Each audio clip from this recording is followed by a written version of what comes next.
Welcome, everybody. Thank you very much for coming and spending some of a lovely Saturday afternoon with us. My name is Bonnie Plakos. I'm the fire chief of the North Sonoma Coast Fire Protection District. And I and some other speakers, and we'll introduce them as we go, are going to talk about fire safety and topics related to that today. I am standing in for Linda McCabe, who runs the forum program, but she's off larking about in France. So I need to do the announcement that this is a production of the Sea Ranch Forum. The Sea Ranch Forum is an independent group of volunteers who have been putting on topics of interest to the community since 1973. The Forum Committee is not an official part of the Sea Ranch Association or the Sea Ranch Board. There are plenty of exits. If anybody needs to go, you can see we're surrounded by them. And if you need to go to the restroom, there's no restroom in this building. You go out the doors, across the garden, and it's the building on the left. I think that's all the announcements. Okay, so we're going to, let me tell you what we're going to talk about today. We are going to talk about, very briefly, because most of you know this, but there's always new people who don't know it.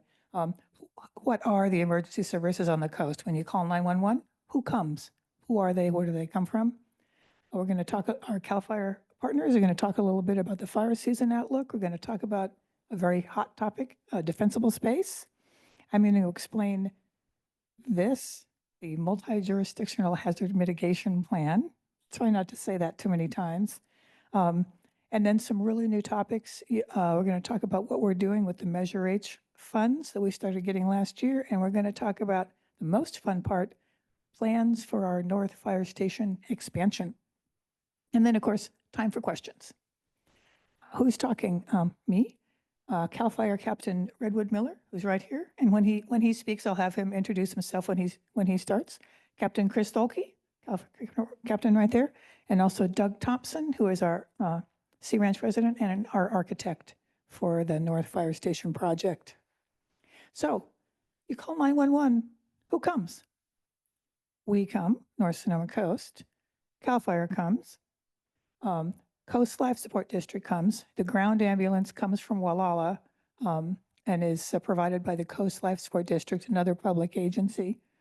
Air ambulances might come, depending on if they're needed, and not just from the air ambulance companies like Reach and CalStar, but we might get a CHP helicopter, H-30 or H-32.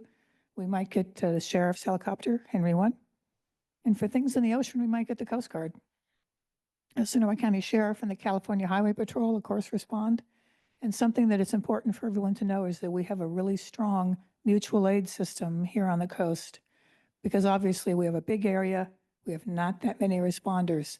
So all of the agencies respond into each other's territory whenever needed without issue. Timber Cove for Fire Protection District from the South Coast, which is north of us from Walala. Firefighters from Fort Ross Fire, and even from the east, Northern Sonoma County Fire Protection District, we have something big going on between here and Lake Sonoma. So what is this fire district? Where is it? Our district, which was formed in 2016, so it's 9 years old now, covers 172 square miles. So you can see it's very big. And Sea Ranch, where most of the population is only this little bit here. But the size of the district is really important to understanding the response. If we have a fire out here, we actually have to leave the district and go around and go in the other way to get there. And that can take more than an hour to get there. But most of the response, almost everything is here and in the Annapolis population center. So that's what it is. Who is it? We have about 14 active volunteer firefighters right now and 3 support members. That means they were fire department members. They're no longer active firefighters, but they help us with things. We have 9 full-time CAL FIRE staff who are contracted to work with us, which means there's a minimum of 3 on duty at any one time. Sometimes there's more than 3, but there's a minimum of 3. There's a fire chief, that's me. There's an assistant chief, who's Chuck Breyer, and he wanted to be here today, but there's too many events going on, and he needed to be up in Annapolis at the hoedown. We have a couple of fire captains on the volunteers, Captain Plakos, who's at the back, being our tech support, and Phil Martin. On the CAL FIRE side, there are 3 captains, Red Miller, who's here, and Pat Bryant and Keith Martinson, and there are also 6 engineers.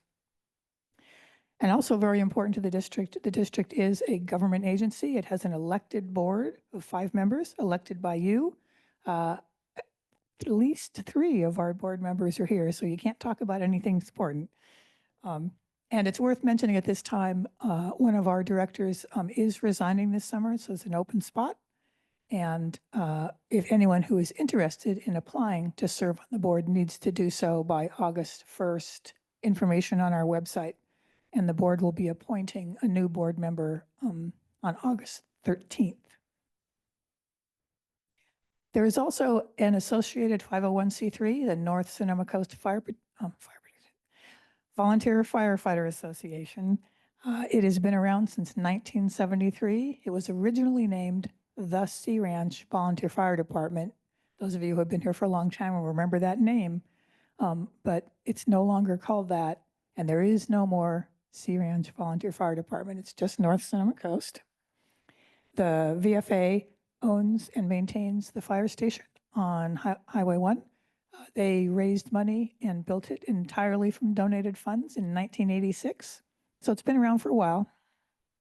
The VFA also uses donations to provide equipment, training, clothing, basically whatever is needed to support the volunteer firefighters.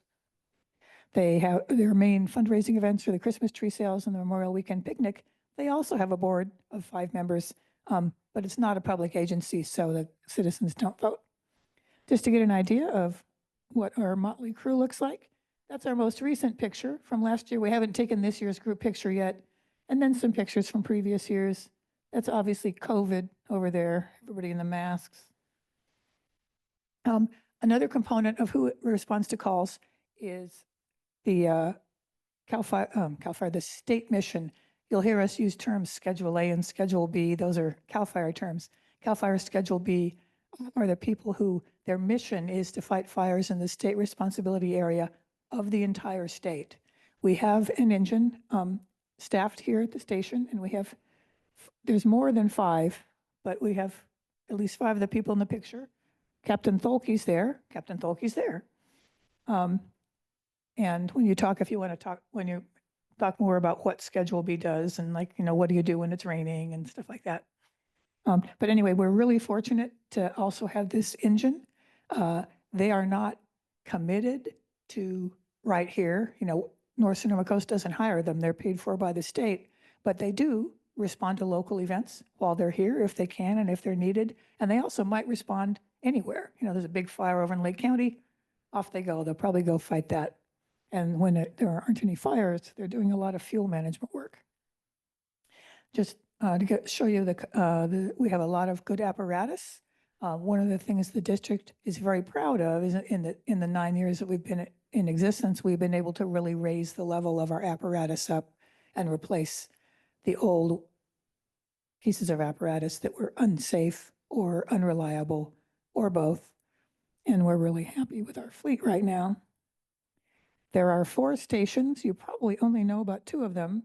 There's the North Fire Station on Highway 1, which you see all the time. That's an unstaffed station, meaning there's no firefighters there 24/7, but there is equipment.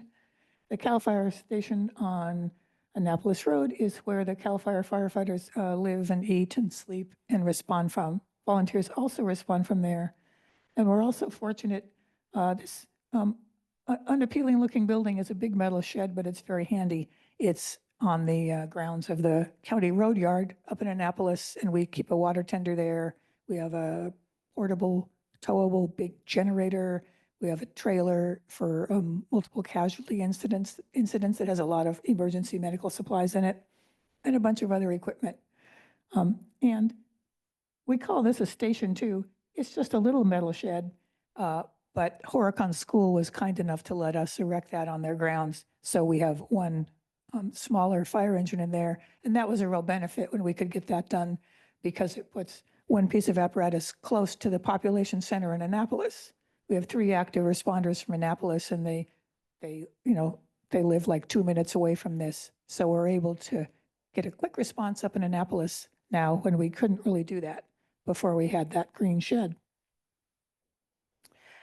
And just some high-level information, just to clarify, North Sonoma Coast uses a big portion of their money to contract with CAL FIRE to have 24/7 coverage by career firefighters. This is a big benefit. It's very rare to be able to have that in a rural area. We also have our volunteer firefighters, our CAL FIRE career people, we call them our Schedule A people, and volunteers respond together as one fire department. They all respond on North Sonoma Coast equipment and work together very well. And this relationship has been going on since the early 1970s. It's been a great benefit for us. Besides going on calls, CAL FIRE, as part of their contract, they do a lot of like operational administration, the day-to-day nuts and bolts operational stuff of running the fire department. They run our training program for the volunteers. They do commercial business inspections. They coordinate and manage our vehicle maintenance. So they do a lot more than just go on calls. And if you want to know where the money comes from, two big sources: property taxes and the Measure H sales tax. We also get money, obviously, from donations through the VFA, and sometimes we get to rent an engine to somebody and get some revenue. To be complete, to talk about who responds to calls when you call 911, if a ground ambulance comes, it comes from Coast Life Support District, not the fire district. Coast Life is, again, located in Walala. They have two advanced life support ambulances staffed all the time. Advanced life support means there's a paramedic and an EMT on board there. They're a great organization. I see they have a 7-member board elected by the citizens. I see one CLSD board member here in the audience. Thank you, Leslie. And if you want to know more about it, they have a website. Just want to say a word about the helicopter response, how important it can be out here because of our long, 2-hour ground transport times. Besides, as I mentioned, like Reach or CalStar might come, but also that's a CHP helicopter landing in a precarious place when we were picking somebody off the rocks down here out in Salt Point. And Sonoma County's Sheriff Henry One helps out a lot. And those law enforcement helicopters can get in a lot of places, and they can do long line rescue, things that the air ambulances can't do. So this is my reminder. If you are not a member of AirMed, go home tonight and do it. Don't wait. It's really important. It could save you a lot of money. So just do it. And there's forms in the back. You can take one. And now I'm going to be quiet, and Captain Miller's going to talk. Thank you, everybody. First thing, my name is Captain Red Miller, as Bonnie pointed out earlier. I think it's on. Is it, up Yeah, there? they can hear me. And I worked with CAL FIRE since 2005, CDF at the time, and I've literally worked up and down the state of California in several different units, and I'll talk a little bit more about that later, what that kind of means as far as the different units. Captain Chris Tholcke, when he talks, he's in the same boat. We've both been in a lot of areas and seen a lot of different fuel types and everything with houses and how they react with fire. So the first thing, just for us, for the fire season outlook. So obviously, welcome to 2025 fire season. As you guys have noticed out there, it's been fairly cool lately, with the exception of the couple days of really warm weather we had inland a few weeks ago. It's been a little bit cooler. Thank you to Jackie Gardner for getting me the totals for the rainfall. We got 44 inches of sea range rain from November 2024 to March of 2025. So not a ton, but it was enough to revitalize some of the bigger fuels for us in the area, for the heavier fuels. All of our light flashy fuels, as you guys have probably noticed, starting to brown out there. In a lot of places they already are. Especially up on the ridge tops. And then as Bonnie showed earlier, we also cover all of Annapolis, which is very dry right now. So we might not get a huge fire down here. The danger isn't quite as bad down here, but it is for sure dry enough and everything out in Annapolis for it. So we also had some of that early lightning, if anybody was watching the news, in the northeast of us in the mountains. And I'll talk a little bit about that more lately. So, And obviously for us here on Sea Ranch, fire season typically is not usually until about October is really when it kicks off for us. So so if you guys go onto the CAL FIRE website, state fire activity, you can see some of the numbers there. Those are the total calls that CAL FIRE responds to. And we're just showing you this to give you an idea of the vastness of the different, or the vastness of the area that we cover and the amount of calls. So wildfires, you can see we've had a little over 4,000 wildfires already. And this ranges from anything, believe it or not, from a 50 by 50-foot area on the side of a road, all the way up to some of the bigger fires that you've seen in the news. So obviously, most of the structural loss that you guys are seeing there in the numbers and the fatalities, as everybody knows, was from the Palisades fires in January, is when that happened. So in Southern California. If you go to this web page, whoops. And if you guys follow the links on the webpage and you click on these fires, each one of them will pop up and show you the size of it. It actually gives you a 3D map of it. And it gives you an overlay of where the fire actually is according to them right then. And it's updated every 24 hours. So it gives you a pretty good idea of the size of them and where it is. Okay, so there are 21 units in the state of California for CAL FIRE, to give you an idea of the size. I'm talking about one, which is ours. And it covers primarily Sonoma, Lake, and Napa counties. Although we also provide services in Yolo, where that fire happened, Solano, and Colusa County. So we provide protection services and investigative services in those areas. So here in the county, as far as resources that are available to us, kind of at any given moment. Now, of course, that depends on other fire activity in the area. If we're the only game in town, then we have available to us 6 bulldozers, 7 hand crews, 2 air tankers, 1 air attack, which is the supervisory smaller plane that supervises all the aircraft that are on the fire. We have 2 CW1, which is call line needed helicopters, and 1 is located at Santa Rosa Airport.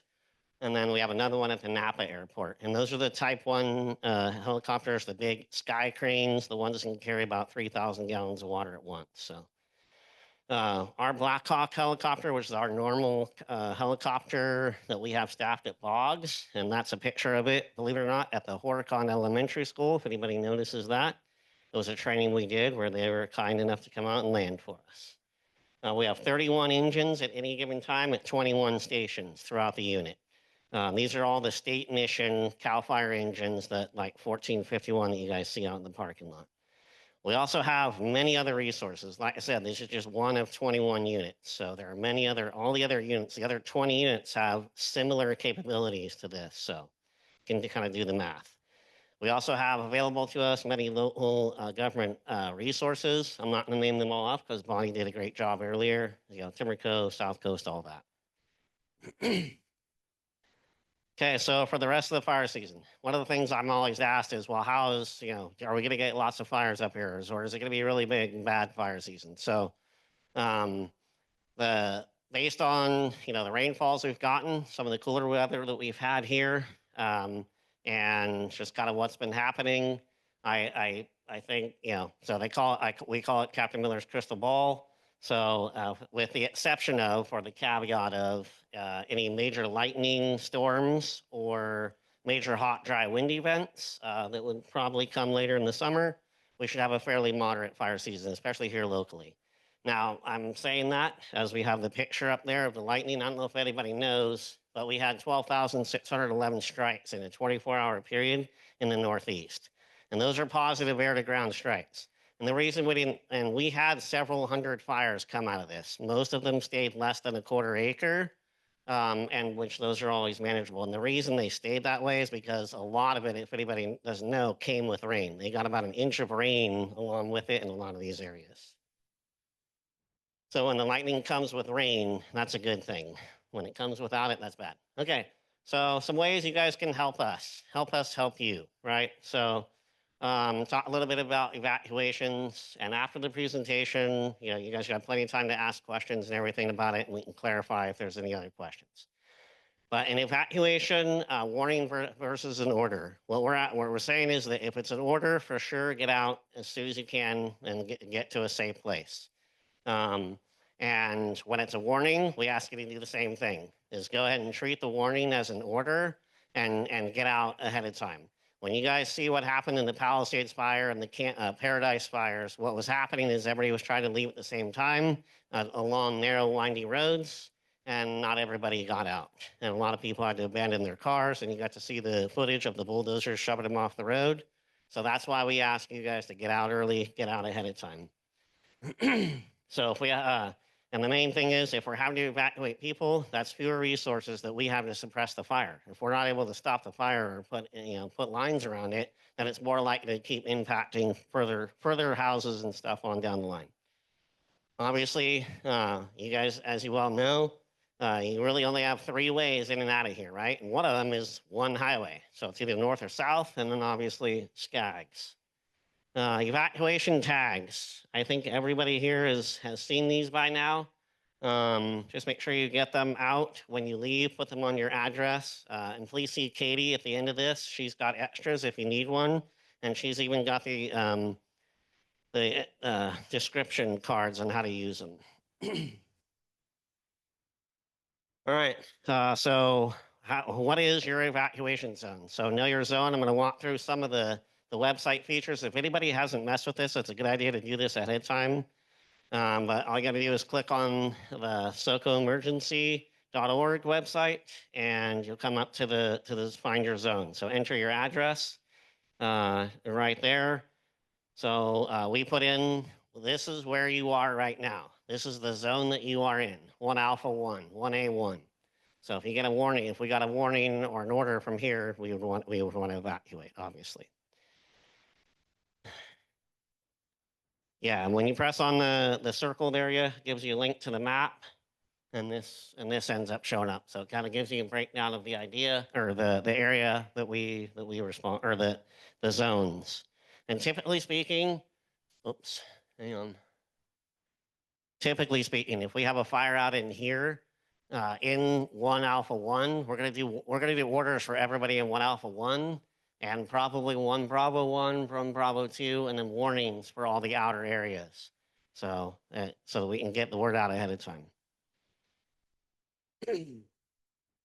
There's it broken down a little bit more. Gives you an idea of kind of where you are in the two sections. Stewart's Point is kind of the cutoff. Okay, some more ways you can help us. So having a wildfire action plan. Again, you can go to the CAL FIRE webpage, and they will do a much better job of describing this, but have a to-go bag ready to go at all times. Have your medications, have your valuables that you know you're gonna want to keep. Photo albums, financial records, stuff like that you want to not be destroyed in a fire, have that ready to go in an easily accessible place that you can take off with it and it not be a big deal. Also, make sure you have an idea of what you're going to do with your pets ahead of time. All right, so you can go to the CAL FIRE website, you can click the Ready, Set, Go. It'll give you a good idea of what to do. There's some videos there, and then same thing on the wildfire action plan. Okay, CAL FIRE defensible space. I'm going to turn it over to Captain Chris Tholcke. He's going to go over a little bit of that for us.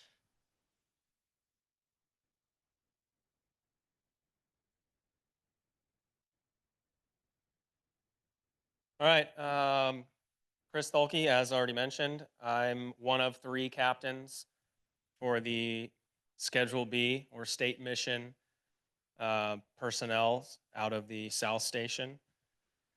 Again, 2 other partners that recently brought on, which is good. So totaling 3. Ben Smutney, some of you might remember him, used to wear a different patch or an additional patch. And who's our 3rd one that just started? Just started. I think he's on his 2nd or 3rd shift. Russell. So you'll be seeing both of them around. going to go over a little defensible space here. I'm going to stick pretty much to the bullet points. I could talk for hours on this stuff. So we'll leave that kind of open to, if you have any questions on any of these, just hold them and we'll definitely be able to elaborate on anything you need to elaborate on. So starting right here on the top, it just briefly states the public resource code that this defensible space program comes out of. 4291 is what we call in the field, we refer to them as LE 100 inspections. That's the fancy form. I'm sure everyone has seen those at one point or another. And basically, briefly, like that's just that form is the legal jargon out of the public resource code for kind of all the catch-all phrases, the things we're looking for as far as how well your structure will do against an incoming forest fire. A lot more than what's on the form, like I said, and if I ever came out and did one of these inspections, we would definitely dive into all the in between the lines stuff, but we'll leave it there for now. So average versus extreme fire behavior, have to point that out. This whole program is built around average fire behavior. And I guess the best way to explain the differences is everybody's, over the last 6-7 years now, we've heard of the Tubbs fire, the Camp fire, now the Paradise or the Palisades fire, right? All these big fires, those are extreme fire behavior. Most of which, pretty much all, there's a wind factor. And in those environments, there's really not much we can do, almost nothing we can do as far as suppressing a fire. We have to wait for that weather phenomenon to leave before we can actually start doing our normal fire suppression activities. So this whole program is really based on adding the protection from what we're going to call average burn conditions. So not to say that it's not going to have potentially a good outcome, right? Even in extreme, especially if you're on the peripheral of one of those fires. So let's see, likely direction. So for here, I mean, our prevailing winds are pretty much coming this way, right? Kind of northwest. So I don't know. I don't have a whole lot to say on that other than that's our prevailing winds. So that's going to be for our average. We do get, I mean, the windstorms we had in the last couple winters have been almost a complete 180 shift, right? Granted, that's more a winter storm, but again, in a wind event, we don't really know, I guess, exactly where that would be coming from. But we do know our prevailing winds, which would be like a northwest wind. And I mean, topographical here on the Sea Ranch itself, I mean, we're between the ocean and a pretty big ridge line over here. So with those prevailing winds, I mean, that is definitely our biggest concern. We are right here on the coast. We've got light flashy fuels, the grass from the entire length, and the winds are coming typically off of that ocean. They're somewhat held back or restrained by the ridge over here, and it's just a wind tunnel coming right down the coast through the Sea Ranch. So wind and light flashy fuels is not a good combination. Forward. Did I go the right way? Backwards. There we go. So with that, that's where the whole defensible space stuff comes in. It's doing exactly what, outside of putting water on a fire, it's doing what we do in the event of a fire to stop fires. It's removing fuels. Like ultimately, that's what stops fires is removing the fuel. We use water, yeah, that's the one everybody knows because it's, I guess, a quick and effective, but it's not ultimately what stops that fire. It's us going out and putting these control lines in is what ultimately stops fires. Defensible space is just doing that ahead of time. It's treating those fuels close to the structure. So, well, one, we don't have to do it because obviously we couldn't treat that many structures in the time frame of a fire. So it's kind of preventative maintenance is what I would call it.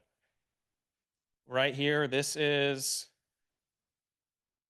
a future defensible space here. We have, here it's showing you zone 0. Zone 0 is not actually official yet. It's going to be. Best part of this program ever. Like, I wish we could have gotten that put in when we started this. Basically, this is just talking about, it's broken down into 3 zones, extending 100 feet away from the structure. It's always been the same. We're just now adding what we call zone 0, which is the closest part to the structure, and which is 0 to 5 feet. For me, it's probably one of the most important zones for this area, because everybody here does a really good job. Like you said, I've worked in every other county in this unit. This is probably hands down the best maintained and the best, I guess, implementation of this defensible space program I've ever seen anywhere. It's certainly the most consistent. The zone 0 is the important part here, because even if we take like the historical defensible space, which was the 0 to 30 and then the 30 to 100, there's a lot of big ticket items in there, like limbing up trees and I guess tree branches that are hanging over structures or over chimneys, and all those things are pretty obvious to most people. Like they see a tree branch hanging over a chimney. Yeah, I should probably take care of that. The part that always seems to get overlooked is that 0 to 5 feet, because it's where, well, I don't know why it gets overlooked, but it has. Maybe it's because we haven't particularly pointed it out like we are now in zone 0. But for here, a lot of grass, as I already mentioned, and what ends up happening when that grass gets cut, which everybody does quite well around here, it ends up with those prevailing winds, which we get a lot of, right, going somewhere. And inevitably, it ends up blowing right up against structures, houses, fences, wooden decks, a lot of wood up here. Another part of this whole defensible space program is actually what we call structure hardening. It's what's the structure made out of, how likely is it to catch on fire. As pretty as the wood look is, not so good for inhibiting combustion. So yeah, the zone 0, I know some of you have probably already heard of it. It is coming. It is a good thing. A lot of the structures we've seen burn down after these fires are caused by fires that get into a structure in that zone 0, i.e. like just small smoldering fires that could be smoldering for days and days and days, and they finally creep their way in and make contact with the structure. So taking care of that ahead of time is going to significantly limit that possibility. Wrong way again. So again, what can you do to help? That's it right there. It's going to be implementing those zones, doing that fuels or treatment prior to having a fire come through. Right, defensible space ahead of time. Mow before 10 a.m. Pretty common. May, early June, we start hearing a lot of small fires starting. Usually starts down in the valley of Santa Rosa, Sonoma. They dry out before us, but on our end, we hear it on the radios. It never fails. Into May, early June, a lot of fires start happening because everyone's out there mowing their grass, trying to implement this program. We asked, again, do it early. We're lucky here. We do have that nice glorious fog that's been coming in, every day, and it hangs around quite a while. So get your mowing and weed eating and everything done early, so we don't cause what we're trying to prevent.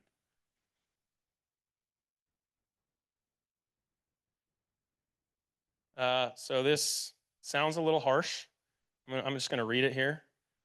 If you do not have defensible space at your home, we will probably move on to houses that do. And that, I guess it summarizes it kind of there. It's us trying to maximize our efforts. It takes, like I said, it takes a lot of time. Well, anyone who's ever done the prep around their house cut the grass, you know, cleaned out the gutters, trimmed up the bushes. Like that takes time. For us to go in, which we have and we will go in and do that before a fire comes, if we're lucky and we have that time, we'll absolutely do it. But you can't get that much done, right? When there's dozens and dozens of houses, you're lucky to get a couple done, and it's still not even obviously going to be to the I guess as good a job as if you just kind of whittled away at it on your own, like before the season. So definitely, yeah, you're gonna. Oh, sorry. Yeah. Again, I'm gonna move it here. So North Sonoma, is this you? Yeah. Thank you, Chris. Okay, so on top of the normal CAL FIRE inspections, if anybody, there's probably several of you, well, I know most of you, if you have a house here on Sea Ranch, last year you guys got an inspection for sure. All 1,900 and some odd homes got inspected, and they were mostly done by out-of-town inspectors that are specifically hired. They are CAL FIRE employees specifically trained to do CAL FIRE inspections, the defensible space inspections. They came last year, they got us a clean slate, meaning they came and did everybody on the house. This information was it's all available online. And that's how we do our inspections. We come and do an inspection. We have that form that Captain Tholcke showed you. And if you are not home, we leave it for you at your doorstep or in a door jamb. So that wasn't anybody trying to break in. We were just leaving you some information. And then we also upload the information into our app that the state has control over, and we can see that CAL FIRE uses to determine, to be able to see whether your house has been inspected anytime recently. So aside from all that, the CAL FIRE North Sonoma Coast staff, the people that all your guys' tax money gets paid to have us be here, me and the 2 other captains and the 6 other engineers, we are doing inspections now. We just started, we've done them in the past. We are re-upping the program, and it just came live this last week by one of my engineers who's heading it up. And so we're trying to do all 18 or 1,900 homes every 3 years. So a total of about 600 plus a year. And so coming to you soon, you'll start seeing us. You'll start to get to see us more out there. One of the things I wanted to just touch on real briefly, the form, if you haven't seen it before or you just see it, it looks like it's a fine. If you've got problems, it can look a little daunting. So just to clear it up, all we are trying to do is help educate you and help you guys prepare for and get your guys' house ready for in the event that there's a fire. That's what this is. And so it's one of the tools that we use to communicate with you. We always hope that you're there when we do an inspection and we'll knock on the door and try and make contact with you. If there's any closed, locked gates or anything, of course, we do not make entry or do anything like that. We don't go inside houses. Okay, so I think that kind of. Okay. Oh, if you do want an inspection, it's been done in the last year, but if you would like another one, or if you would just like us to come talk to you about it and do an inspection, we're happy to do that. Just call this phone number here. This whole recording or this whole presentation has been recorded and will be available on YouTube and everything. So you guys should be able to find it there. Okay. So if anybody doesn't know already, if you have tried to sell your house or anything like that, it is required that you have defensible space. So a California state law, AB 38, and is requiring that you have a passing inspection in order to sell your home. So just a little bit about on this, because I get questions about this. If you, and so there it is. If you're going to sell your house, it's got to have defensible space. Okay, so this is the website that you go to, and it's all on the CAL FIRE home. If you just search CAL FIRE home, you're going to end up here on the left side of the page. Request a inspection. If you click on this button, you end up here. And then it talks about the fire severity zone viewer. And you're going to be, if you're requesting an inspection, you click on that.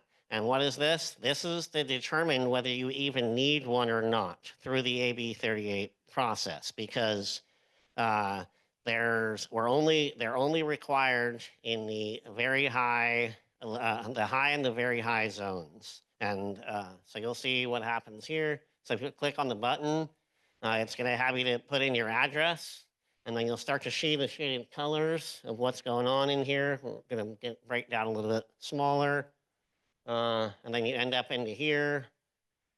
So it's either, Sea Ranch is either high or moderate. So if you are in a moderate zone, meaning down here on the bluff, you're not going to be required to get one or to have one in order to sell your home. It's only going to be the high. We technically don't have any very high zones, although I'd like to challenge that theory in some of the crow's nest area. If anybody's, I'm sure people know where I'm talking about there. All right. Just in this example was, we went and did that example, we put in the address of the CAL FIRE station. And then you Yeah. get a screen like this. Uh-oh, that wasn't me. Ooh, there we go. We're back online. Okay. Okay.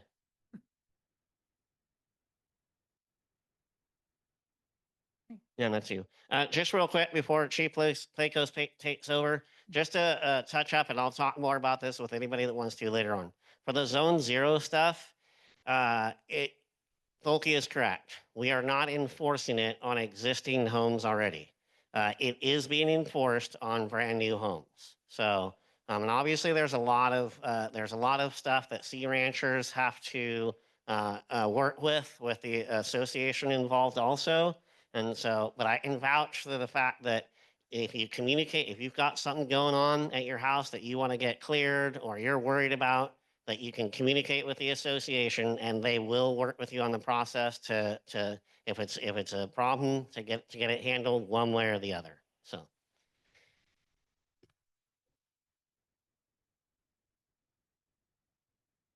Okay, thank you. Thank you, captains, for all that. I'm going to talk a little bit about alerting systems, because obviously if we do have an emergency, if there is an evacuation or something like that, how are you going to find out about it? Let me just caveat, this presentation has a lot of links in it, like this page has a ton of them. Don't worry about it. You don't have to take pictures of it or anything. As Captain Miller said, the recording will be up on YouTube and the slide deck will be available too. So if you want to go back and look up any links or anything, they'll be there. But there are some alerting systems that if you have not made sure that you're signed up for, you should, that's the other thing you should do tonight, besides make sure that you are a member of AirMed. Sonoma County Alert is the specific Sonoma County alerting system. And it's very easy.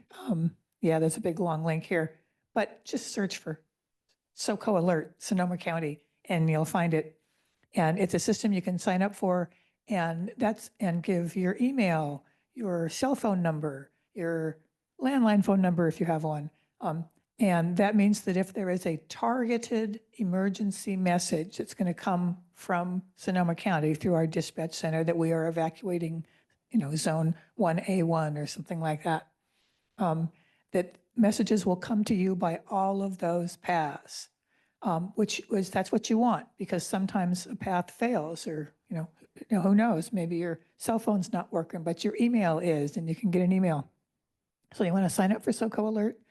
PG&E, not specifically about wildfires, but PG&E has gotten really good with their alerting system about letting you know about outages and outages ahead of time, planned outages, if there is an outage, when they think it'll be fixed, things like that. It's way better than it was a few years ago, and so it's really helpful. You should make sure you're on that. Another way that emergency messages can get out is over the NOAA weather radio system, which is a little geeky. And of course, you have to have your radio on to get this, but it's easy to find NOAA weather radios and just have them somewhere. You turn it to the right NOAA frequency. They do tests every Wednesday, right? I forget which day, but if it's on, all of a sudden it'll wake up and it'll give you like a pretend alert and tell you what the weather is. but it is another alerting mechanism. Those living at Sea Ranch, really blessed because Sea Ranch has another very excellent alerting system that's can be even more targeted. And all you have to do is make sure that all of your contact information is updated with the Sea Ranch Association. And again, email, phone calls, texts, it works really well. And then the last one is a Nixle. This is something that you would do. You can on your cell phone. You can make an account and get emails as well, although it's largely cell phone. The thing is that if you can sign up with your zip code, you might. This is where you'll get warnings from the sheriff. If there's an evacuation, they would come that way. But also, like I'm on this, and every now and then I'll get an alert because there's a person at risk who's missing, and here's their description. Can you watch for them or something like that? Which is kind of nice things to know. They do not hit you with messages all the time. Only when there's something going on. Everybody wants to talk about watch duty. Hopefully, everyone has come across this app by now. And Watch Duty is a nonprofit which started pretty locally here in this area and has really grown to be an amazing, amazing tool. It's a nonprofit now. They have some employees now and also a lot of volunteers that listen to emergency traffic and kind of synthesize it, validate that the information is right, and then they share it over the Watch Duty app. It's not a primary notification system. So you don't want to say, I don't need any of that other stuff. I've got Watch Duty. You want all that other stuff.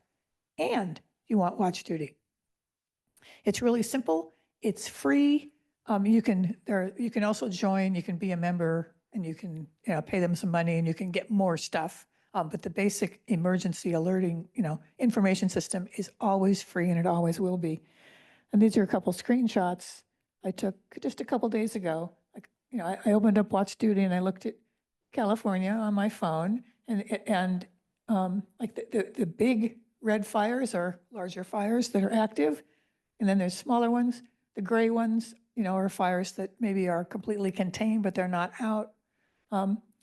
It's kind of nice because any significant prescribed burn, planned burn, that's been registered will show up on there too. That's what these little green things with RXs. And we have those fairly frequently near us to the east of us. So if you see, oh, there's smoke out there in Annapolis, what's going on? You might be able to see on Watch Duty that it's a prescribed burn and it's fine. So when I did this the other day, I looked and I said, well, that's a pretty big fire. I clicked on that, and then I got this at the time that was the green fire, and it tells you things like, the current acreage, the containment. There were some evacuation orders, and I didn't make all the screenshots, but I could scroll down and there was more and more and more detailed information. So it's really handy, and everyone should have it on their phone.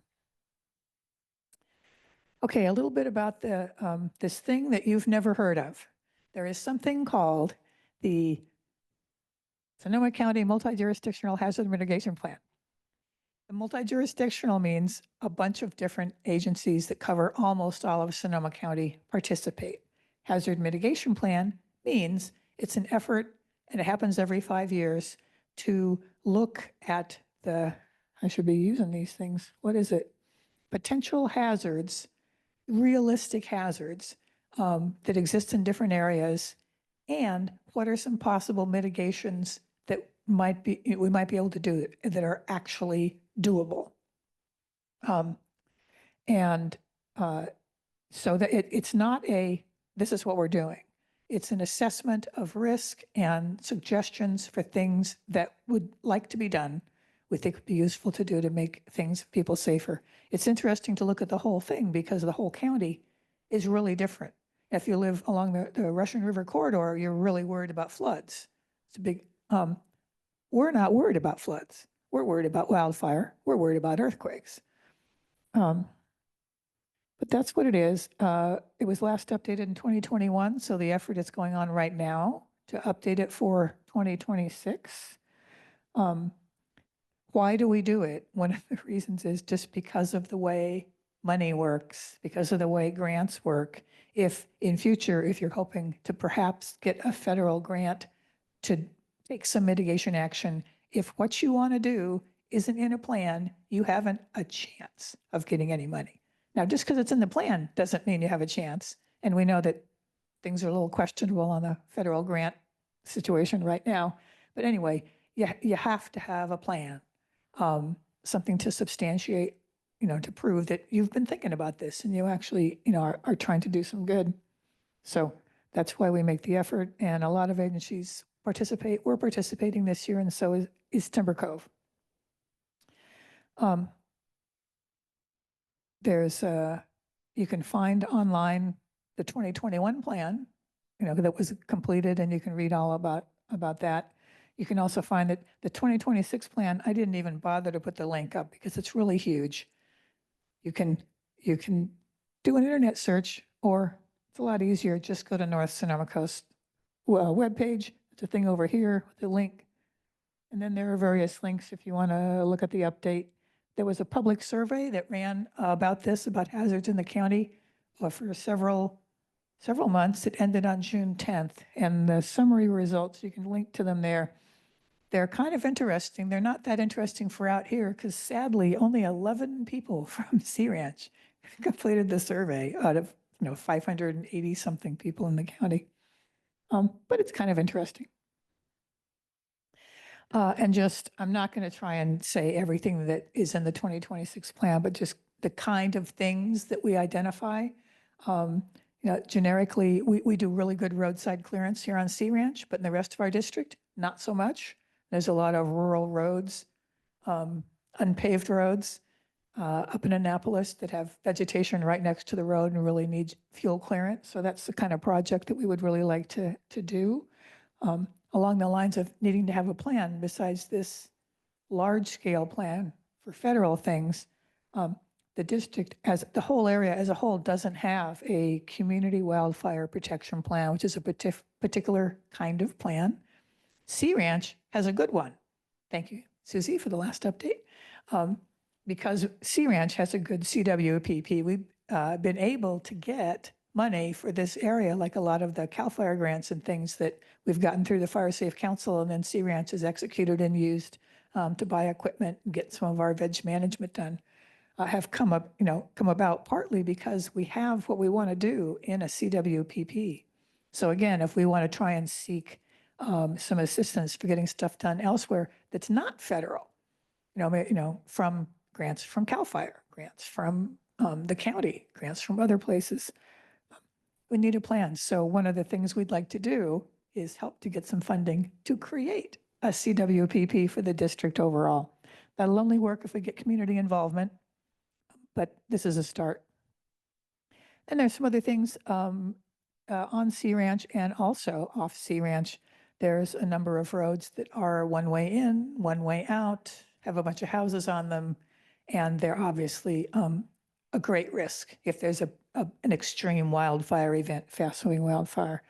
And a couple of those are fixable, and most of them are pretty heavy lifts. So something that would be beneficial for our area is to do some feasibility studies on, is it even possible to fix some of these areas? And if so, how could we do it and how much would it cost? So that's the kind of thing. We'd like to do a little better job at outreach. We want to improve, I know everybody's going to go, oh no, we still want to improve our Eastern Ridgetop fuel break. It really needs to be better. We've had a long-term hope of adding an extra redundant water loop on the Sea Ranch to make it less of a single point of failure, to make it more durable in the case of a failure at one place in the system. And there's some other things that have been put together by the team here. So what's going on with this plan? The initial run-through of identifications and updates for hazards has been done. Now it's all being worked on and churned on by Sonoma County employees and their contractors.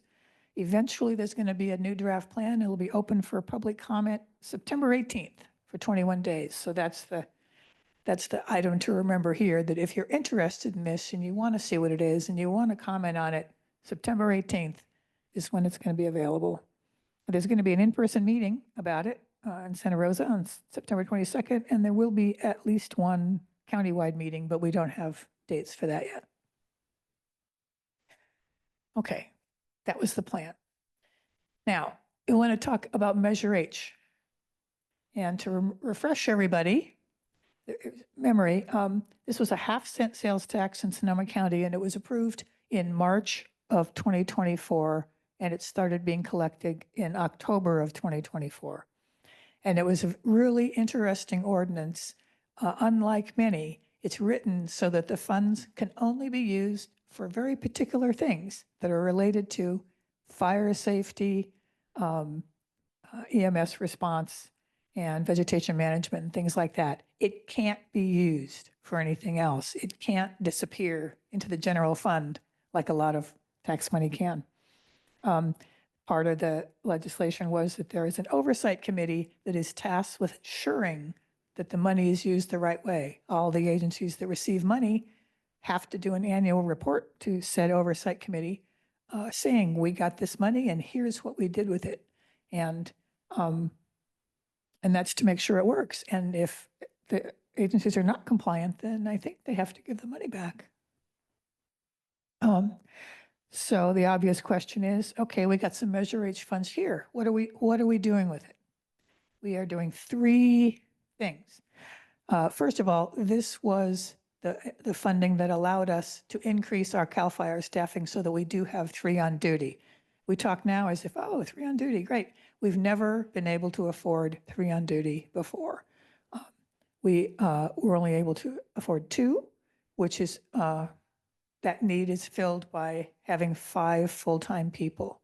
To have 3 on duty, you need 9 full-time people. So we were able to hire 4 more people starting on January 1st. And that was just like an enormous benefit. We've already seen the benefit that we have, people around if we have 2 calls at once. But it's a very big deal. Oops. Hello.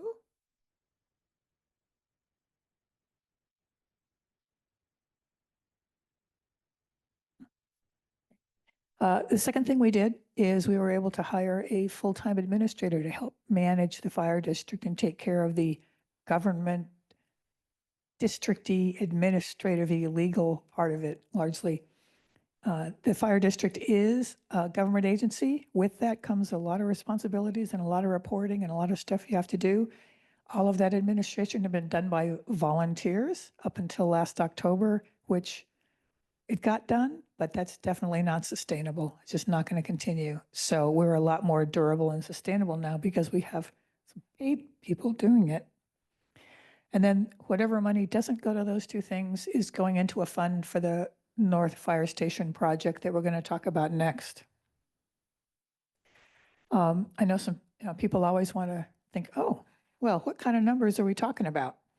This is just a summary of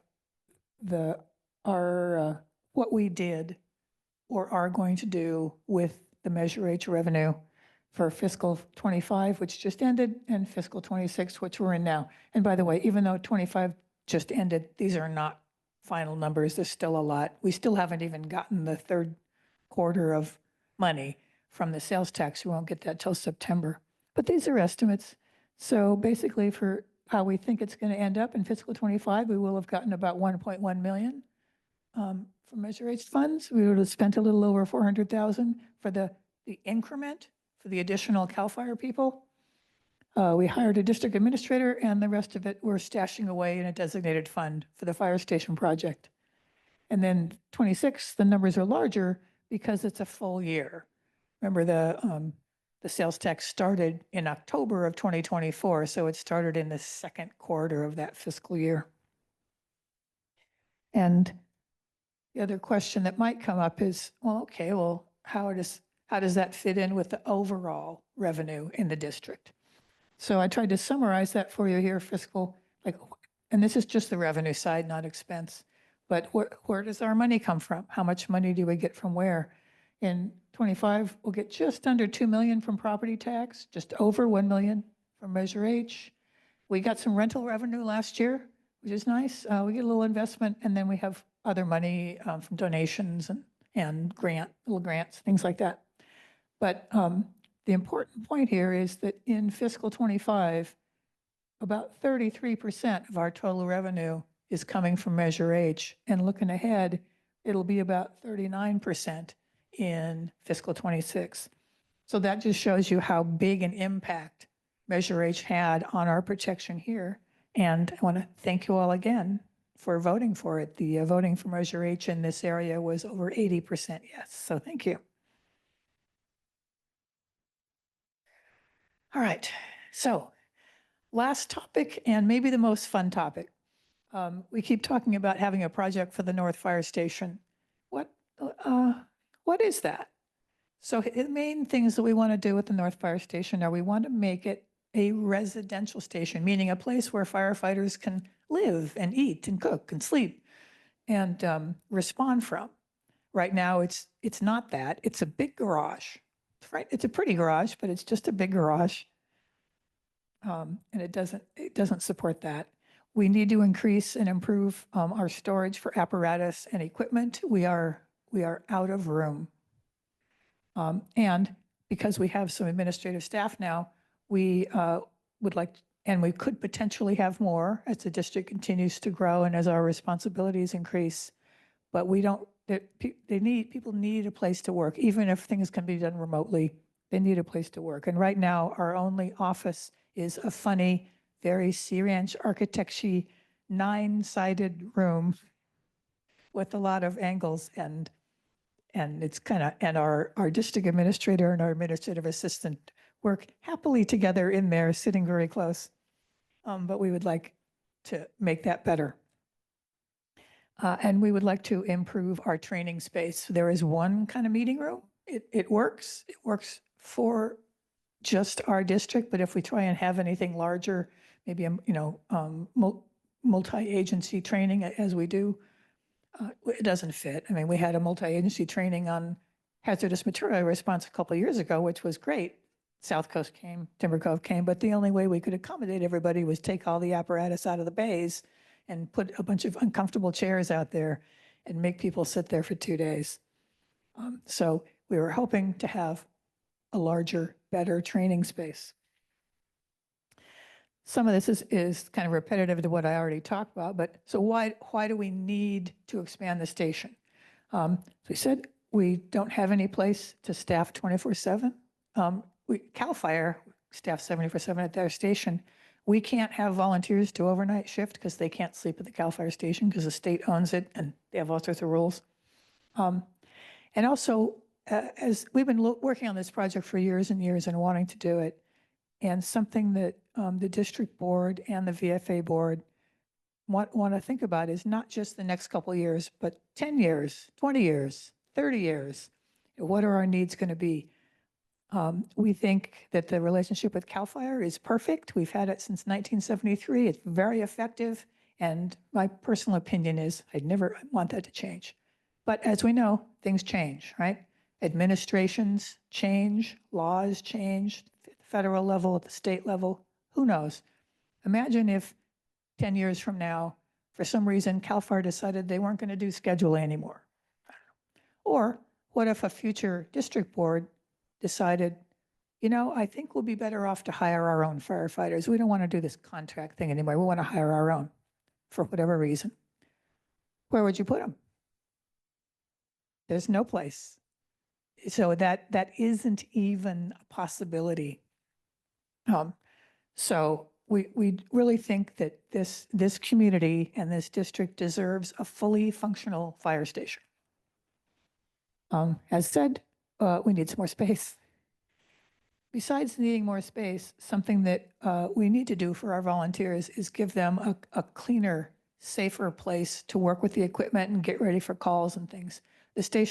The North Station was built before all the modern safety codes and everything were in place. And so there's a big garage with big diesel engine, machinery in there, burning diesel and putting out exhaust. And there's, the row of all the personal protective equipment along the wall and where the firefighters go in and get dressed. And that's not good. You get particulate stuff in the clothing, on the people. Modern fire stations need to be, some separation between where the diesel engines are running and where the people are getting dressed and undressed and doing other work. So we would like to provide them with that kind of separation. And as mentioned, there's very little workspace for people for doing actual office work.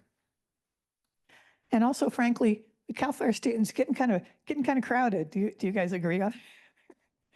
We're happy to have the additional staff, but especially if there's a shift overlap, there could be 9 or 10 people there all at once. And there's not even room for them all to sit around the dining table and eat at the same time. So it's a little cramped. We'd like to spread it out. I'm talking about what I've just talked about describes some of the benefits, but there are some other ones. If we were able to build the residential station and move our Schedule A crew to the North Station, Schedule B stays at the South Station, what do we have now? We have 2 stations where we can have responders coming from 24/7, which is a benefit. It's a benefit to the north end of the ranch because they're closer. It's a benefit for situations where there's multiple things at once. You all experienced this week when the culvert work was going on by the White Barn, and there's no detour around there. And so we were having conversations. Well, what if something happens at the north end? Well, the culverts, and we take care of that kind of stuff. South Coast was ready for anything that happened at the north end to come and respond automatically while that was going on, because our south end responders would have been delayed. But anyway, splitting up the CAL FIRE staff and having 2 staff stations obviously is going to improve response over a wider area. It allows, besides the potential of hiring firefighters, which we don't want to do, we want to keep CAL FIRE, but it also allows for the possibility of having, volunteers do work 24-hour shifts, maybe during extraordinary circumstances, times of high fire danger when the county does what's called upstaffing, which means they get, besides the normal on-duty crews, they staff up a lot more engines and make sure they're at the station and ready to go in case something kicks off. And we haven't really been able to do that. And we would be able to do that if we had some space. I mentioned the cleaner, safer environment, separate, making a separate work environment from the engine environment. More benefits, more space, a better training room that could, not just for the North Coast, but also that could be a regional resource. Kind of very much like the Platt Center is at CLST. Enough work for admins, enough space for admin staff to work. So where are we in this project? The Volunteer Firefighter Association, the VFA, has committed up to $250,000 of your donations to do the initial study. This has been going on for a couple of years now. The project manager for this, by the way, is Eric Agnew. Someone else I haven't introduced yet. He's over there and he'll be available for questions. We've proceeded with all of the kind of things you have to do before you even consider building anything, the biological study, the geological study. All of those are done or almost done. We have architect Doug Thompson, who's going to talk next, who has been a blessing and kind enough, very interested in his project, and he has been doing all the initial work and organization and design up to the conceptual design point pro bono. Thank you, Doug. We really appreciate it. And now we're moving on to the real detailed design, and of course, we're going to pay him. But we do have a conceptual design that has early approval from the design committee. So that's always a big hurdle, a big step, and we've gotten to that point. There's a team of people working on this. Obviously, it's project manager Eric, architect Doug, our district administrator Damon, and then an assortment of CAL FIRE and NSC people who've been working hard on this and trying to make sense of it. So I talked about why we want to do this, but Doug is going to talk about what. What physically are we talking about? What's the concept?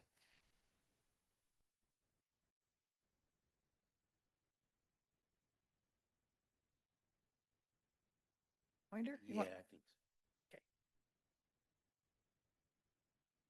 And tell me when you want to advance it. And want the first one? Oops.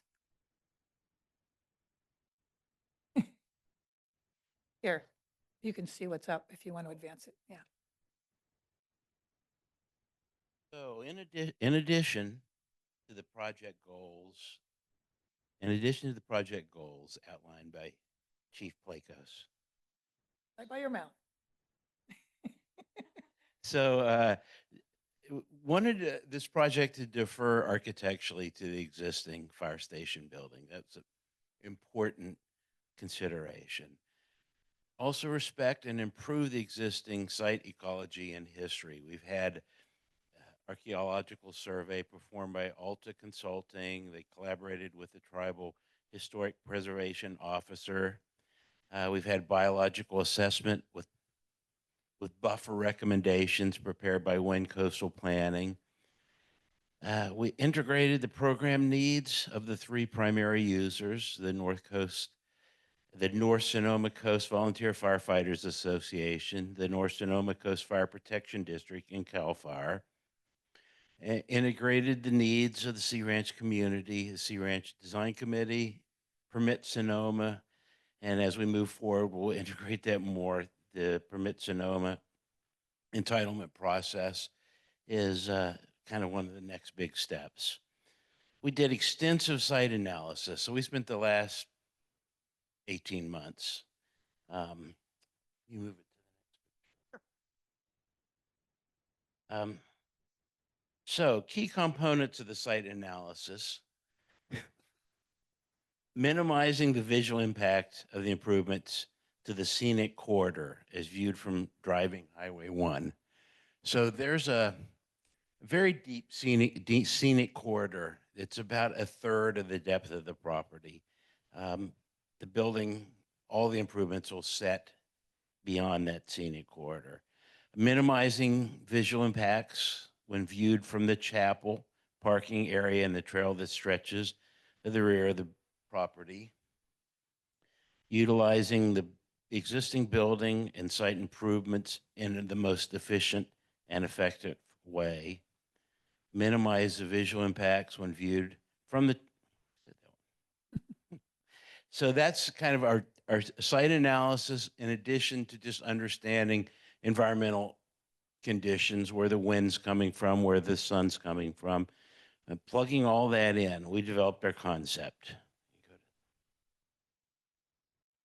So the project consists of 4 structures: the existing building, a training center, a barracks, and then a small fuel shed or fuel vault. Barracks. Want me to do the pointer for you? I think I will.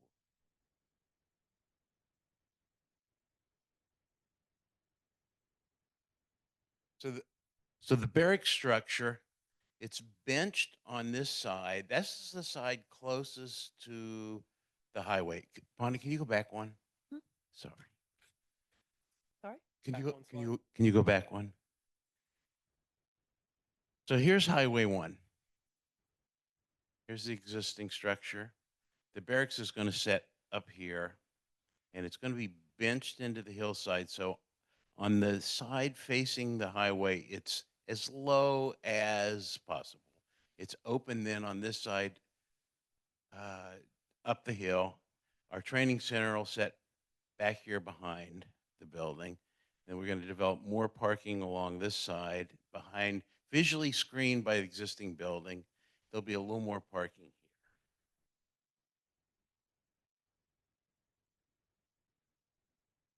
Please move next one. Yeah. So the barrack structure will be low on this side, and the shed roofs raise up here. So that creates kind of a protected area, a courtyard space for the firefighters to use. That'll be a little bit protected from the road noise, from the wind. That's the space here. The training center, very similarly, is low sloped on the side that's closest to common. So the trail's up here. That allows both buildings to have kind of a smaller appearance from the street. Move to the next one. So our barracks building is L-shaped. You enter it from here. There's dining kitchen area, a day room. The dormitory rooms are here. Exercise here, outdoor spaces here. Go to the next.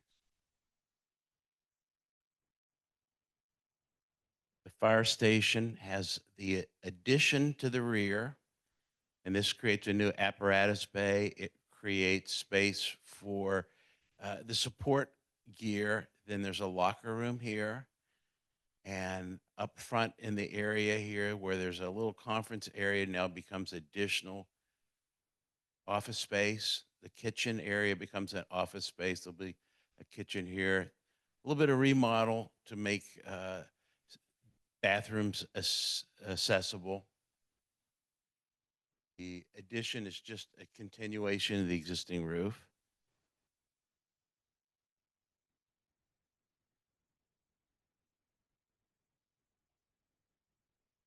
Want a different picture?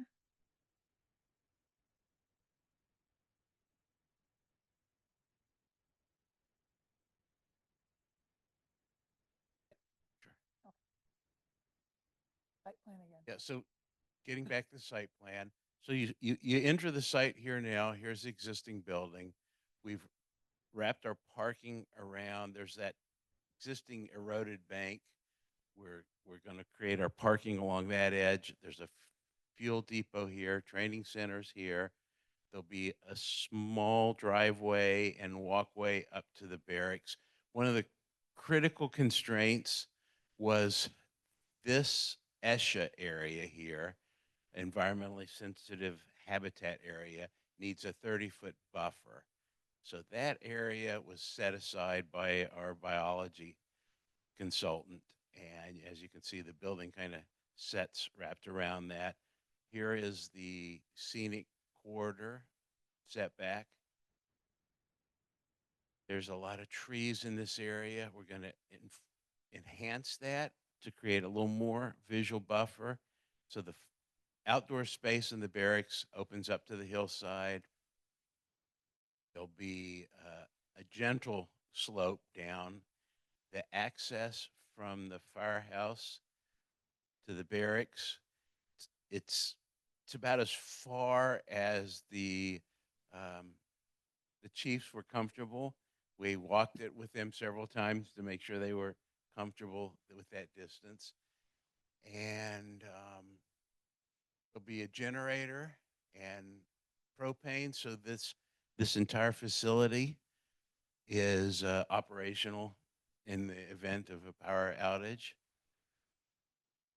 Next step is to bring in the rest of the project team to create the entitlement submittals. We got a use permit, coastal development permit, and a county design review.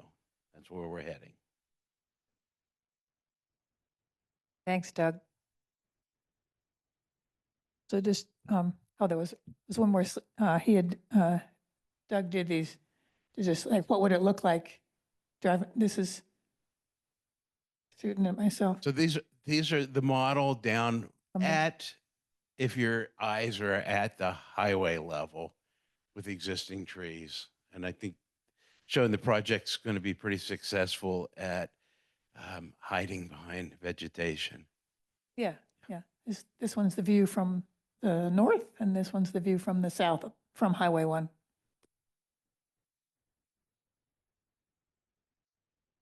So as Doug mentioned, some of the next steps on this, we're at a bunch of inflection points on this. We've always had cost estimates for the last few years, but now we're getting the real serious cost estimate within a professional estimator. And of course, from early estimates like 3 years ago, they've gone up 50% like everything else. So that's a big challenge, money part of it. The district has engaged a financial advisory firm to help do a feasibility study about the financial part of it and the legal part of it and how to make everything work together. And then in the course of that, the team needs to kind of evaluate what can we do, and also work on how we have Measure H money coming in. That's really great. Clearly, that's not going to be enough.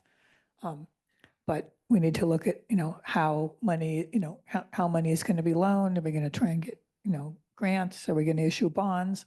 No doubt we'll have a donation drive.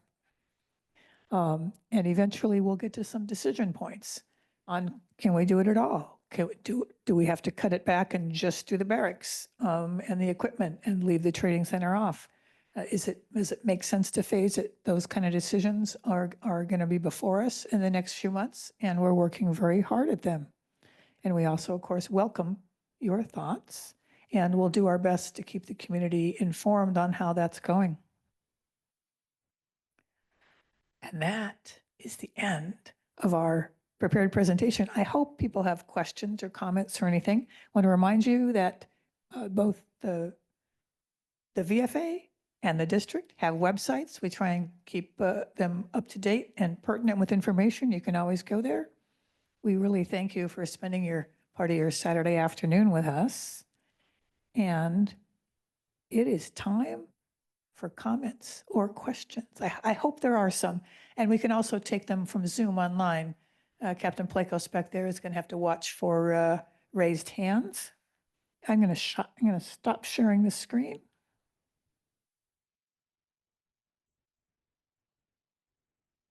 Okay, yeah, and I hope there are questions, and you can come up and talk in the microphone, or if you don't want to come up, then Captain Miller will bring a microphone to you.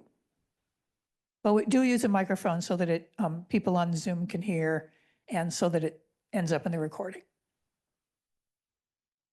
Okay. Suze, pull the mic down. Okay, can you hear me? Can you hear me? Yay, okay. Well, first, I'll start with the last part. Wow, that is fabulous. You'll have everything, and I hope you can get it all at one time. Make it less impactful.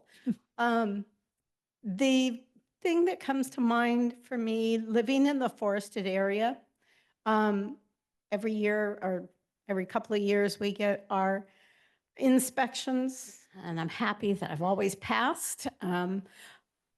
My concern is with the vacant lots in between houses, in the forested area especially.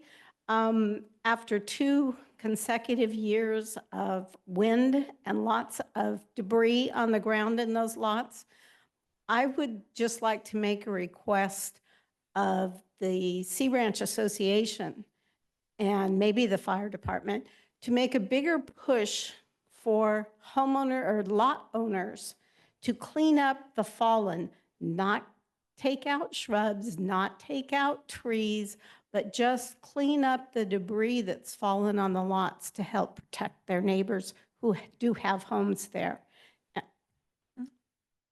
That's all I have to say, but thank you. Good presentation. Well, thank you, Susie. I would certainly support that. And I think there are some association people here that might be listening. There might be a board member listening. And go ahead and I'll just mention, there's no legal requirement for people to overall clean undeveloped lots. It doesn't exist right now. There is an ordinance in Sonoma County. It's Ordinance 13A that does affect a little bit, meaning that on an undeveloped lot, you need to do fuel clearance, but it's like within 10 feet of a neighboring structure. So it does virtually nothing. But that's the only legal thing that exists. But the Sea Ranch Association could make additional rules, I think. Do you want to comment on that? In your, I don't know, which role are you in? I'll be in the role, it's Paul Plakos. I'll be in the role of, actually, I'm a board member. I can't speak for the entire board, obviously. But I can say we just started forming a wildfire task force. Right now it's made up of 3 Sea Ranch board members. I'm on that task force. And we just began. The charter is going to be presented to the board in August at our August meeting. And then we will have other people on that task force. And as Bonnie said, there is in Sonoma County Ordinance 13, and she's absolutely right.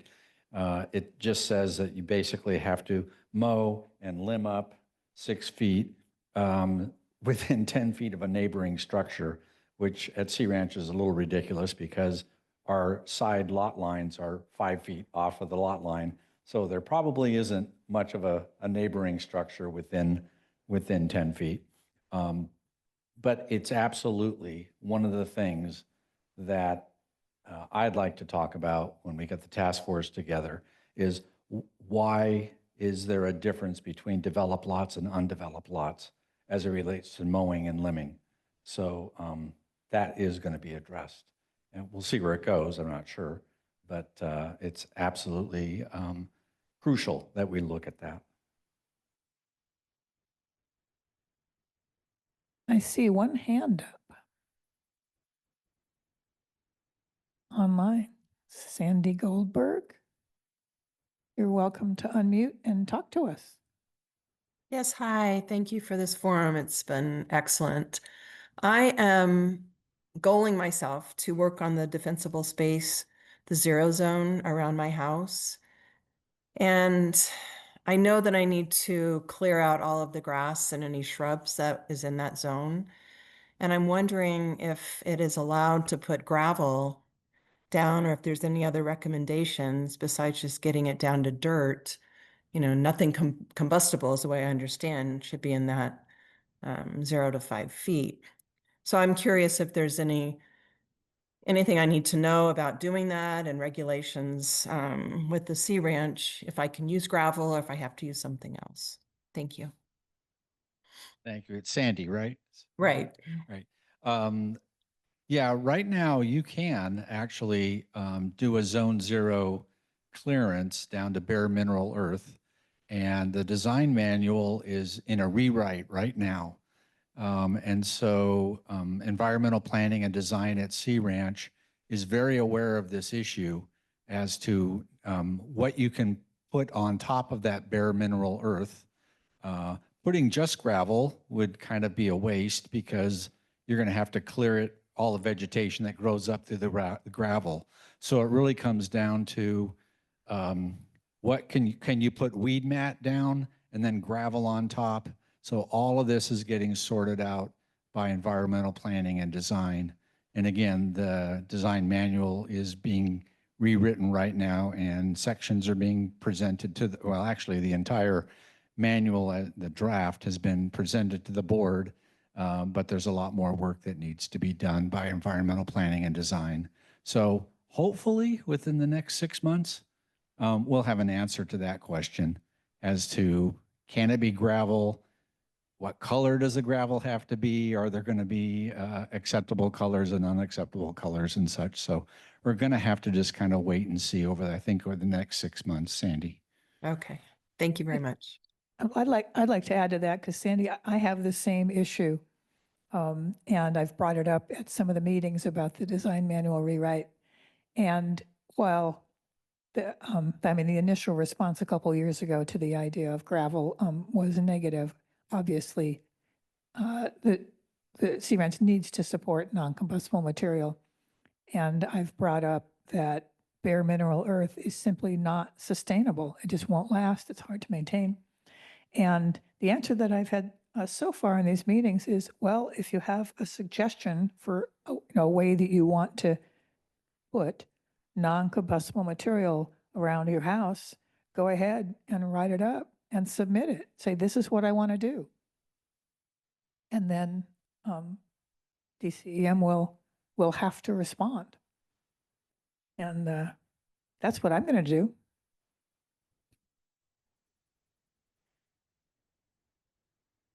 I'm just not so sure about the fabric cloth or whatever that cloth is that is weed resistant. I wonder if it's flammable too. I haven't done any research into the cloth idea, but I'll just work on getting to the dirt this year, maybe. Go from there. Thank you. Hi, my name's Jackie Gardner, and I'm actually on the fire district board. And there's one piece of information that I think everyone should know. that no one has asked. And what is the basic cost of a fire engine and how long does it take to get one? Captain Miller here, and I'll answer that question. So I'll use the current example. We have for North Sonoma Coast, we have 2 vehicles that are currently in production. Well, sort of in current production. We ordered a CAL FIRE spec, meaning a replica essentially of the engine that Captain Tholcke drives, 1451 out there. We ordered that almost 2 years ago now, and we are being told it will be started to get actually getting put together in February of 2026. The cost of that fire engine is $470,000, with the manufacturer's discretion on charging more based on the cost of increase in materials over time. So we expect to be paying a bit more than that. If we were to start over, anybody that was going to start over and do it now, from this point moving forward, you're almost $750,000 to build a regular Type 3 state mission fire engine. For the engines that we typically use out here, recently in 2019, my predecessor, Shelley Spear, many of you who know, she had the most recent big fire engine that we have, 4483, which is currently in the shop. That engine, I believe, was about $500,000. Is that right? Yeah, just under. Yeah, just Just under under. $500,000. And if you were to try to build that engine today, it would be $1 million. So everything is, even that, the pictures that Chief Plakos had up here before, we built basically an F550 Type 6, very small brush truck. It's a miniaturized version of what Captain Tholcke drives. It's a little bit more versatile and can get into some tighter places, but even that rig is basically on a big, huge pickup truck. It's an F550 chassis. That was $370,000. Which when we picked it up was a steal. That would be roughly $500,000 today if we were to do it. So that gives you an idea. We also currently have a water tender that is being built, and we're using a different company than we've used before. It's called Truckworks, and they are building us a new water tender for just over $300,000 to replace one of our aging one. So the equipment is very expensive and takes a while to build. Any other questions from the group? I had a question that was texted to me about, are we going to remind people about the fire cameras that are here on the coast? And I can do that. I'm going to share my screen. Forgive me, I got to do a little clicking around. But for those of you who may not know, there are hundreds, maybe thousands of fire cameras that have been deployed throughout the state. And they have started to become really beneficial in identifying fires. Some of them are starting to use AI to recognize a fire or a smoke pattern or something and alert it before anybody has seen it. And there are some in the local area, and anybody can look at them. You'd go to these by going to a place called alertcalifornia.org. And I just brought up the Moonraker camera, which is on the top of our Moonraker communications tower up at the top of Sea Forest. And you get views like this. Like right now it's showing, that right now it's pointing north. And then this is what it looks like to the north right now. And then it also gives a 360. And you can go back and you can look at the last 15 minutes, the last 30 minutes, the last hour, stuff like that. So it's kind of interesting if you want to hey, wonder what the weather is at Moonraker. You can just look. There's only one camera on the Moonraker tower. We're trying to get 2. And on there's another communications tower called the Oak Ridge Tower. And you can't go to it, but it is high up above Annapolis, above Kelly Road. There are 2 cameras on Oak Ridge. And so I just clicked on Oak Ridge 1. Right now it's looking kind of to the northwest. As you can see, it's not foggy up there. And Oak Ridge 2 is apparently not working right now. Oh, there it is. Okay. Okay, good. Anyway, I just thought I'd share that. That's kind of an interesting thing to look at. On the towers that have two cameras, generally one of them is rotating, changing its position every 15 minutes. So every 15 minutes. So maybe quicker than that. Anyway, it slowly rotates around to give a 360 view. And the other cameras, they're not fixed. They're only pointing one thing at one place at a time, but they can be moved. And there are several. Our dispatch center in Santa Rosa and also CAL FIRE's dispatch center in St. Helena, they can move the cameras. And we've been able to utilize that, like when we're chasing, a report of smoke up around Brushy Ridge Loop, call the center and say, hey, we got a report of smoke. Can you move the camera and point it that way? And they do. And so it's very helpful. So Bonnie, before you move your screen, I'm Marty Campbell. I'm also on the board of the fire district.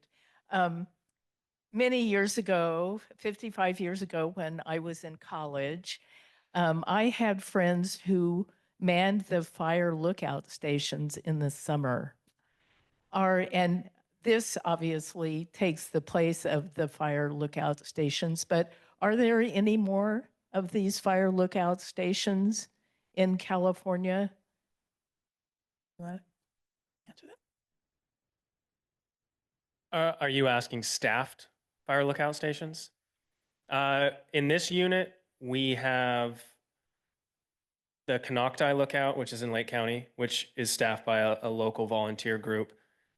In Sonoma County, to my knowledge, the only one that will be staffed that we're working on is the new Pole Mountain Lookout, which has recently been rebuilt. I went and saw it a month ago or so. It's pretty nice. It turned out really well. It's been a pretty long process, all donations and volunteer work to put it together. But I don't know the date to actually start staffing it, but the plan is to be staffing the Pole Mountain Lookout. I just brought up Pole Mountain.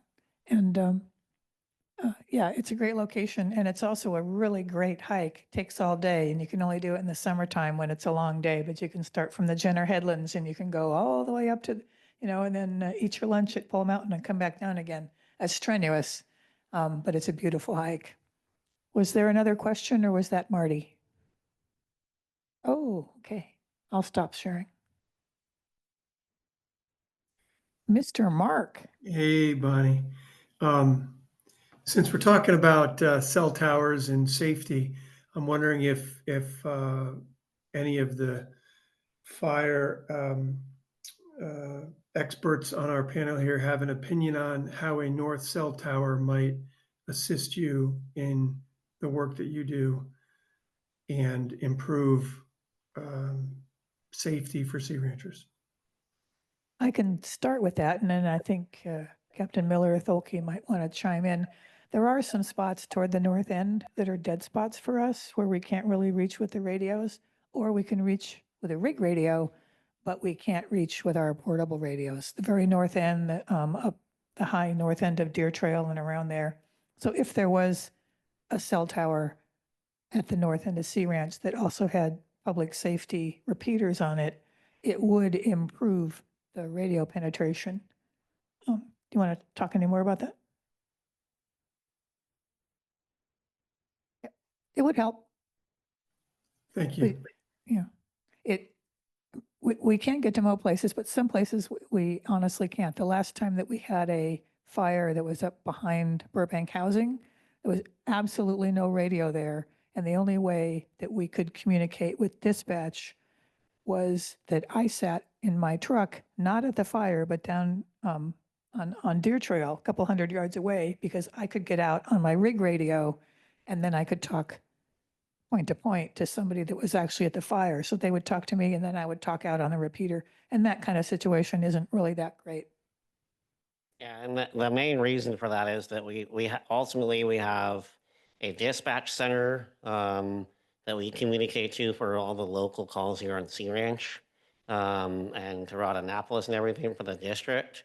And then for all the state responsibility areas, a wildland vegetation fire is run out of St. Helena, our command center. That's where we ultimately report to. And that's our biggest dead zone is that area on Highway 1 north at the county line, and then it extends down past Stewart's Point, all the way almost to Jenner. We have virtually no communication to the command center. So I don't know if a cell tower would be able to accommodate the repeaters for CAL FIRE, but that would be the biggest help.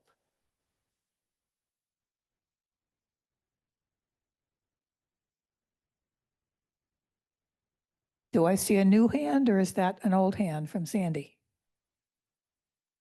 New hand. And I live at the north Hang on. end on Deer Trail near the dog park, where I understand the proposed north cell tower is being considered. And I have a question as to why that particular site. I believe the height is from the topographical maps I've seen is only about 61 meters as opposed to 264 meters for the Moonraker site. And I just wonder how that particular location, and I don't know where it's being proposed, if it's right on Deer Trail, which would be very visible and not particularly aesthetically pleasing, or if it's proposed for further uphill toward the ridge. And mainly I'm wondering, isn't there a better site that could be designated? Also, the area of all the debris that needs to be dealt with. I recently expressed my concern about the supposed control burn situation that I found wanting, where I had been receiving alerts for high wind warnings, and the control burn was being done at that time. And I did not see anyone on site until I phoned 911 and phoned the association.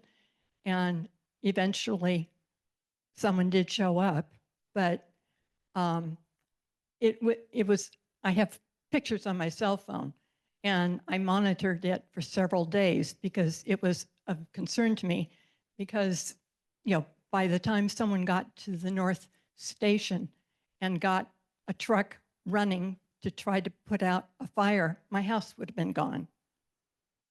So those are just two concerns of mine. I think on the cell tower location, that's the question is actually better asked of the CRANS Association. I know it's been proposed, but it certainly hasn't been decided, and conversation continues on that, on the location. Does anybody in the audience want to talk about that at all? But I know it's not a definite, it's a proposal. So the conversation on that should be had with the association, I think. As to controlled burns, if you're talking about controlled burns have they been doing burns at the chip pile? Yeah, so this was Yeah. the burn at the dog park area where the association burned up a bunch of the logs that have been piled there for many years. So the burn was conducted by the Sea Ranch Association and approved by CAL FIRE. The battalion chiefs and everything were aware and approved, and CAL FIRE supports safe burning, of course. And so that's, and with the grass in the area as green as it was and everything, I know that I know who was doing the burn, and I watched some of it happen, and it looked safe to us, and there wasn't anything that drew a major concern on the CAL FIRE side. So that's where we're at. But you know, always if you see something that's making you worried or whatever, always feel free to call 911 and let us know about it, and we'll check it out for sure. So I do understand that when there's a controlled burn going on, that it should be, you know, done carefully and safely and anything, that it may look scarier, you know, it may look worse than it is.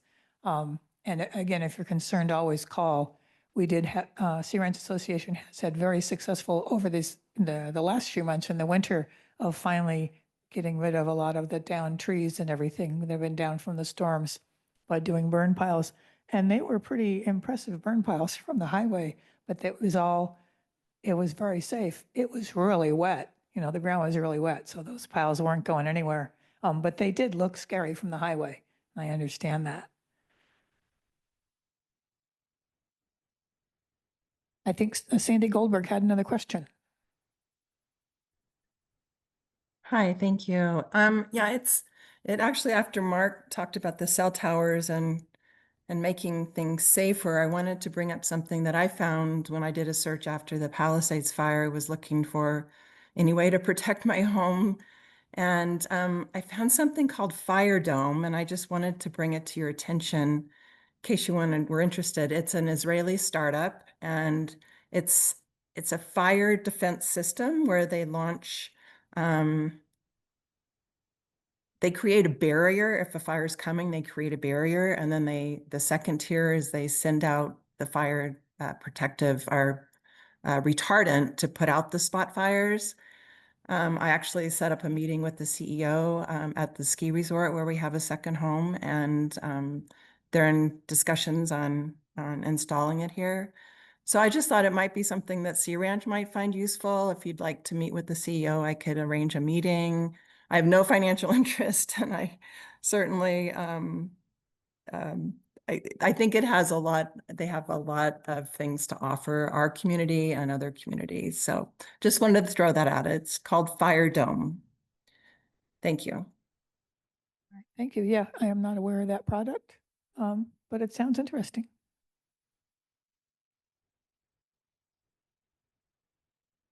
Are there any other questions for the group?